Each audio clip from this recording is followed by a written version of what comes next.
दोस्तों, इसमें कोई दो राय नहीं है कि हिंदू धर्म दुनिया का सबसे प्राचीन धर्म है और इस धर्म से ही अनेकों धर्मों की उत्पत्ति भी हुई है। आज हिंदू धर्म सिर्फ भारत तक ही सीमित नहीं है, बल्कि पूरी दुनिया में हिंदू धर्म तेजी से बढ़ रहा है। अमेरिका से लेकर ऑस्ट्रेलिया तक, यूरोप से लेकर अफ्रीका तक, हर कॉन्टिनेंट में लोग हिंदू फिलॉसफी से प्रभावित होकर हिंदू धर्म अपना रहे हैं। यहाँ तक कि मिडिल ईस्ट के इस्लामिक नेशंस में भी अब हिंदू मंदिरों का निर्माण किया जा रहा है। लेकिन आखिर कैसे भारत माँ की गोद से निकला सनातन धर्म आज कैसे दुनिया में इतनी तेजी से फैल रहा है? हिंदू धर्म में ना तो कोई मिशनरी सिस्टम है और ना ही हिंदू बनने के लिए किसी को पैसे दिए जाते हैं। तो फिर कैसे लोग इस धर्म से इतना प्रभावित हो रहे हैं और कैसे दुनिया के कोने कोने में हिंदू धर्म का डंका बज रहा है, इसी पर आज हम डिटेल में बात करने वाले हैं। लेकिन वीडियो शुरू करने से पहले हमारे चैनल को सब्सक्राइब करके बेल आइकॉन प्रेस कर लीजिए। आज के समय में दुनिया में करीब 125 करोड़ लोग हिंदू धर्म के अनुयायी हैं। इसमें से करीब 110 करोड़ लोग तो भारत में ही रहते हैं और बाकी लोग दुनिया के 50 से अधिक देशों में बसे हुए हैं। लेकिन सवाल ये आता है कि आखिर भारत से बाहर हिंदू धर्म पहुंचा कैसे? हिंदू धर्म के सभी प्रमुख देवी देवताओं और माइथोलॉजिकल स्टोरीज भारत और इसके आसपास के इलाकों तक ही सीमित है। तो फिर 7 समंदर पार अन्य महाद्वीपों में हिंदू धर्म को लोग कैसे अपना रहे हैं? भारत के बाहर हिंदू धर्म कोई आधुनिक युग में फैलना शुरू नहीं हुआ, बल्कि इसकी जड़ें हजारों साल पुरानी है। हमेशा से ही पूरी दुनिया के लोग भारतीय संस्कृति, यहाँ की कला और धर्म से प्रभावित होते आए हैं। कई ऐसे देश भी हैं जो एक समय पर हिंदू राष्ट्र हुआ करते थे, लेकिन इस्लामिक आक्रमणकारियों ने वहां आकर धर्म परिवर्तन करना शुरू किया और आज उन देशों में हिंदू ना के बराबर बचे हैं। रही सही कसर क्रिश्चियन मिशनरीज ने पूरी कर दी थी, लेकिन एक बार फिर से हिंदू धर्म तेजी से पनप रहा है। अफ्रीका, यूरोप और अमेरिका तक कैसे सनातन धर्म पहुंचा, इसको लेकर अलग अलग बातें प्रचलित हैं। आइए एक एक करके इनके बारे में जानते हैं। पहले बात करते हैं अफ्रीका की, जहाँ सबसे तेजी से हिंदू धर्म फैल रहा है। वर्तमान आंकड़ों के मुताबिक पूरे अफ्रीका में यूरोप के मुकाबले 2.5 गुना अधिक हिंदू रह रहे हैं। अफ्रीका में हिंदू धर्म का आधार ब्रिटिश काल के समय से माना जाता है। असल में साल 1834 में ब्रिटेन ने गुलामी प्रथा पर प्रतिबंध लगाते हुए एक एक्ट पास कर दिया था और ब्रिटिशर्स के सामने लेबर्स की बड़ी समस्या पैदा हो गई। ऐसे में भारतीयों को अंग्रेजों ने लालच दिया कि तुम अफ्रीका जाकर काम करो, बदले में तुम्हें वहाँ ढेर सारी जमीन दी जाएगी और तुम वहाँ पर अपने धार्मिक मान्यताओं का पालन भी कर सकते हो। 19वीं सेंचुरी में साउथ अफ्रीका सहित अफ्रीका के कई देशों में भारतीयों को गन्ने की खेती और मजदूरी के लिए लाया गया था। उत्तर भारत के अलावा गुजराती, तमिल और तेलुगु भाषी लोगों को भी अफ्रीका में लाया गया। इन लोगों ने अफ्रीका पहुंचकर भी हिंदू संस्कृति को नहीं छोड़ा और वहां पर अपना धर्म फॉलो करते हुए कुछ जगहों पर इन लोगों ने हिंदू मंदिर बनाने की शुरुआत की, जो आज भी मौजूद है। दोस्तों, ये तो हुई आधुनिक समय की बात, लेकिन अफ्रीका में हिंदू धर्म 100-200 साल पहले नहीं बल्कि हजारों साल पहले से मौजूद है। इसके लिए आपको इतिहास के कुछ पन्ने पलटने होंगे। असल में अफ्रीका के स्वाहिली कोस्ट पर आज भी भारतीय लोग बहुसंख्यक में है।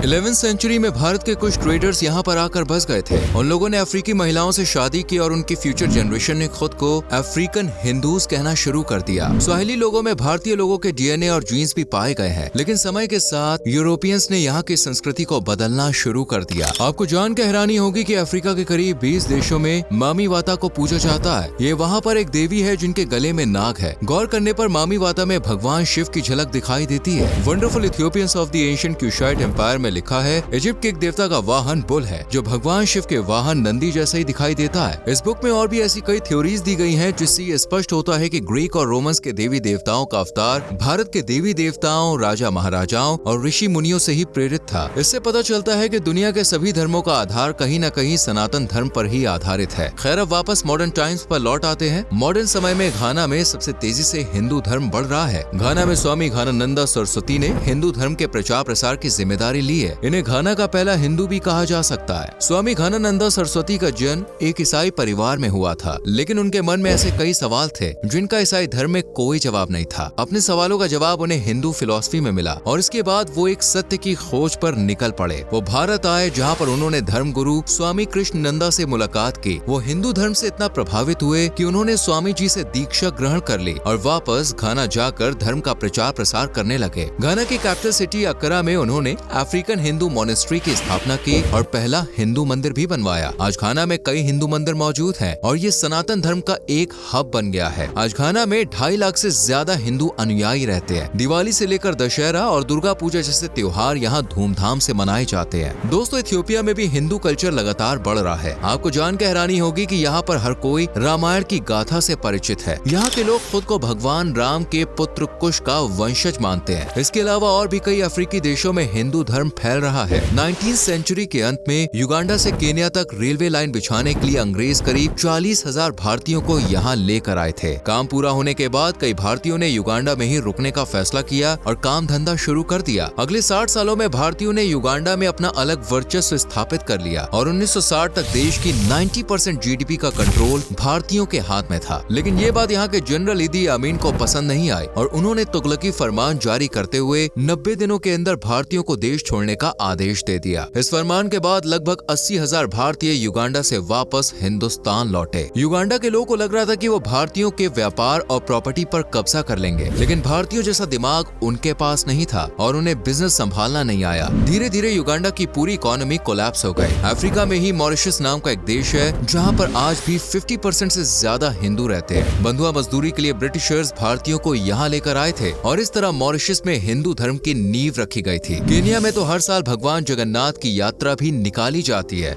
जो अब देश का मुख्य आकर्षण बन गई है। दोस्तों, अब आपको यूरोप की ओर ले चलते हैं। जिस ब्रिटेन ने 200 सालों तक भारत पर हुकूमत की है, आज उसी देश में भारतीयों का बोलबाला देखने को मिल रहा है। साल 2021 की जनगणना के अनुसार यूनाइटेड किंगडम में 10 लाख से ज्यादा हिंदू रहते हैं। सिर्फ इंग्लैंड में ही 5 लाख से अधिक हिंदू मौजूद हैं और ये सभी हिंदू भारत से माइग्रेट होने वाले नहीं है, बल्कि ब्रिटेन के मूल लोग भी हिंदू कल्चर को अपना रहे हैं। यूरोप में हिंदू कल्चर को बढ़ाने की दिशा में कई संस्थाएं काम कर रही है। स्वामी नारायण संस्था यानी कि BAPS, Ramakrishna mission, Isha foundation और इस्कॉन के अलावा आर्ट ऑफ लिविंग जैसी संस्थाओं से प्रभावित होकर लोग हिंदू धर्म अपना रहे हैं। आज के समय में 1.5 लाख से 2 लाख हिंदू नीदरलैंड्स में भी रह रहे हैं। यहाँ तक कि नीदरलैंड के पाठ्यक्रम में भी हिंदू कल्चर के बारे में पढ़ाया जाता है। Germany, France, Italy, Norway, Finland जैसे तमाम देशों में हिंदुओं की संख्या लगातार बढ़ रही है। प्यू रिसर्च सेंटर की रिपोर्ट के मुताबिक फिलहाल यूरोप में करीब 15 लाख हिंदू रहते हैं। बात करें नॉर्थ अमेरिका की तो वर्तमान समय में USA में 25 लाख से ज्यादा हिंदू रहते हैं। पिछले कुछ वर्षों में ही 7 से 8 लाख लोगों ने अपने मूल धर्म का त्याग कर हिंदू धर्म अपनाया है। अमेरिका में दिवाली जैसे त्योहारों की छुट्टी को लेकर भी मांग की जाने लगी है। पूरे अमेरिका में 1000 से भी ज्यादा हिंदू मंदिर हैं। यहाँ पर लोग हिंदू कल्चर के साथ योगा और आयुर्वेद की पद्धति को भी अपना रहे हैं। अमेरिका के मार्क जुकरबर्ग नीम करोली बाबा के आश्रम में दर्शन के लिए आए थे। ऑस्ट्रेलिया और अमेरिका में चुने जाने वाले भारतीय सांसद अब भगवत गीता पर हाथ रखकर शपथ ले रहे हैं। अमेरिकन एक्ट्रेस जूलिया रॉबर्ट्स तो कई बार खुद को हिंदू बता चुकी हैं।